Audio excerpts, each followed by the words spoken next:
I see it obviously looking very connected. I think that wearables are in their infant stage right now, but I do think that they will eventually play a very big role in how we work. Of course, there's always like the manufacturing examples, but like for Google Glass, I mean, to sit in a meeting and to get real time information delivered right in front of your face about forecasts for sales, like that would be pretty impressive.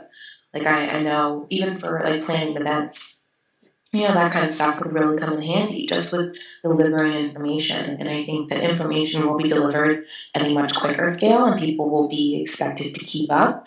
And I think the only way to keep up will be able is if you utilize tools that help you curate the knowledge that's important to you. So I think we're seeing this in like the marketing area where, there's a lot of curation tools for things like blogs. But I think that could really, that technology and that idea, that technology could very much be applied to like our inboxes or the news that we need to see. And I hope, and I don't think that this will ever be right, but I hope we get away from email. But unfortunately, I think that's etched into stone. But it is, and I think that without the future work, I think that it'll be more of a flat hierarchy. I think you always need those leaders, and it's just human nature. There are always people who are going to be leaders, followers, and the outliers. But I do think that leaders need to kind of take more of that Zappos, be on the front line so that they understand the true problems that their employees are having.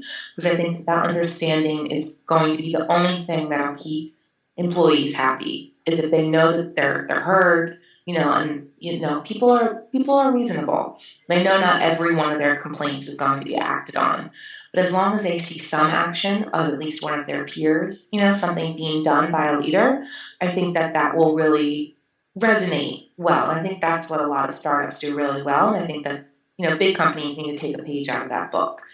And I also think there's going to be a huge gap. I think that there's going to be like the big brands, who have like 60,000 plus people, and there's going to be all these little startups that are the ones that are really driving and keeping the big companies honest.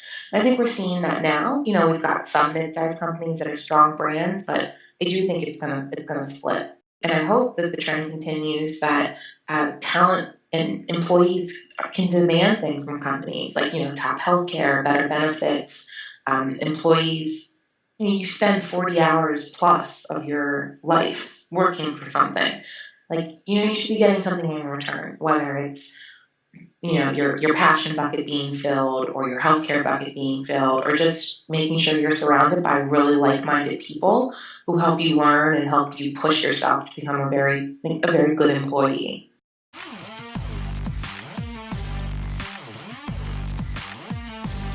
I think they need to choose not to sit in their ivory tower.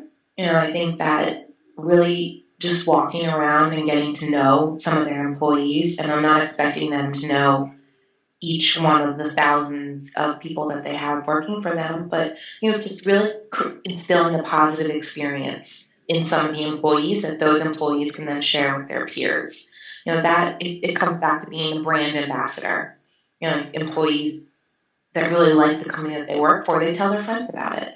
And then their friends are like, well, maybe I'll look into that, and eventually maybe I'll probably buy from them. I think that kind of needs to be taken internally, as well as externally. I think leaders need to understand that it shouldn't be a budget focus about giving their employees the technology that they want. It's a mandate, in my opinion. They need to focus on that technology, and if it requires a rip and replace, then that's what needs to be done. I think that they need to really deliver the technology that's going to help their employees work better and on their own terms. Because if not, they're going to come to a company like SAP that really lets them, enables them to do that.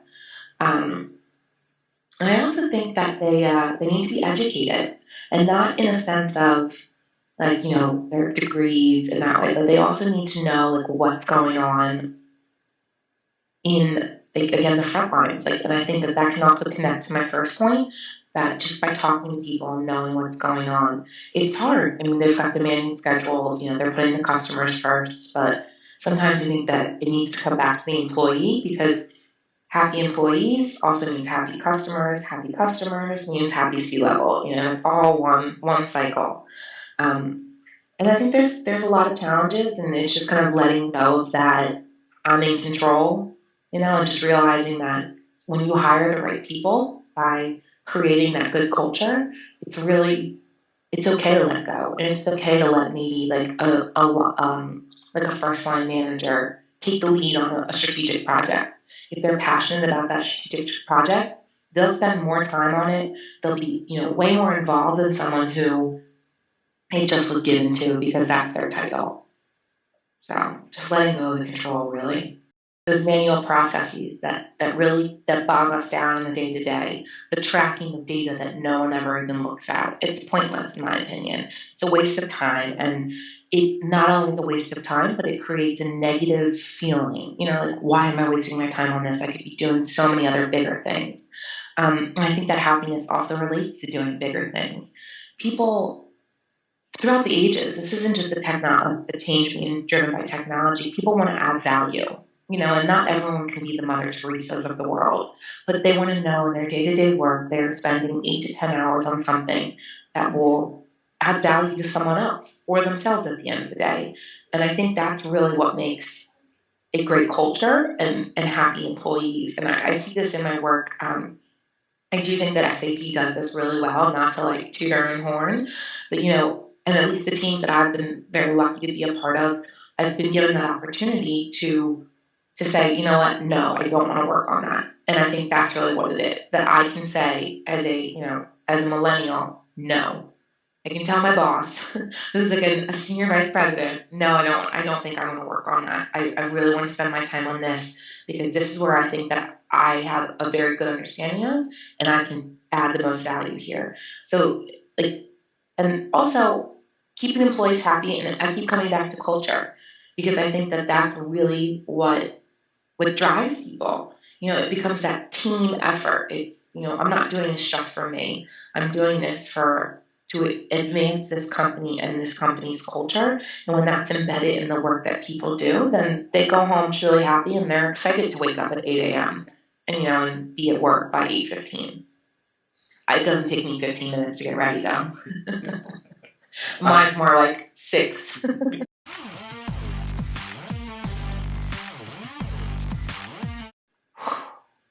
This has been a recent realization, but it is just knowing that you can say no and not being afraid to speak up. Some leaders, most leaders didn't get to where they are by being timid and, just focusing heads down on their work. They spoke up, someone noticed, and then, someone helped bring them up the pipeline of leaders, so to say. So I think that don't hold the idea back because you never know when one idea might be the world's next greatest innovation. Don't be scared to do something on your own and to then present it to someone. So you're a little nervous, you don't want to, just say this idea out in the blue with no data to support. I'm the opposite. I just say it and then run with it. Shoot, ask questions later. But then I know some people, they prefer to, get all the data, ask all the questions. And so I think not being afraid to take either of those paths would be a good lesson learned. Another one would be to get involved in other things outside of the business. This is something that, like Vivek and I actually were just talking about. It's very easy to get involved and caught up in everything that's going on, inside. There's tons of stuff, especially going at a company like SAP. But you really have to take yourself outside of the environment and outside of your comfort zone to understand what the end user wants maybe, or what other people in the business are saying, or even outside of the business. Because I think that's when good ideas really come, when you can connect those dots. Oh, that was a really good idea. I wonder if I could replicate it. So don't be stuck to a vertical or, any one area of the business, because you never know when someone like IT and marketing can come together and make a great idea. And the other thing too is, and this is something that dates back to college, and one of my friends told me, who was a couple years older than me, she said, smile at everyone. Yeah, and it sounds silly, but our world, I swear there's a point. Our world is increasingly global.